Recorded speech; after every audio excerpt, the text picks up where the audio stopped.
And jury selection also began today for the accused Boston Marathon bomber. It started with hundreds of potential jurors coming face to face with the suspect. CBS 2's Jim Armstrong has more now from Boston.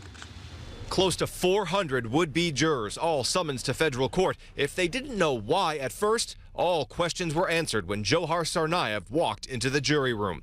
Judge George O'Toole greeted and thanked the jurors, saying he knows that serving on a trial expected to be 3 to 4 months long will be a hardship.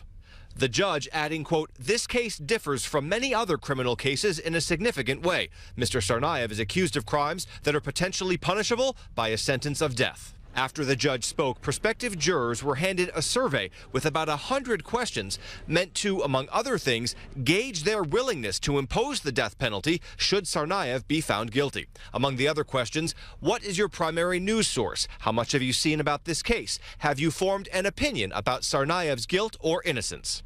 Over the next few days, lawyers for both sides will look at these questionnaires and throw out people based on their answers. From this group of about 1,200, we'll end up with a panel of 18, 12 jurors and 6 alternates in a process that could take until the end of this month. But, you know, the judge has very astutely brought in 1,200 potential jurors, and they have the possibility of bringing in more if that's necessary. So I think everybody is braced for a long process. Once potential jurors complete their questionnaires, their work is done for now, but they'll have to call the courthouse to see if they have to return for one-on-one questioning with the judge.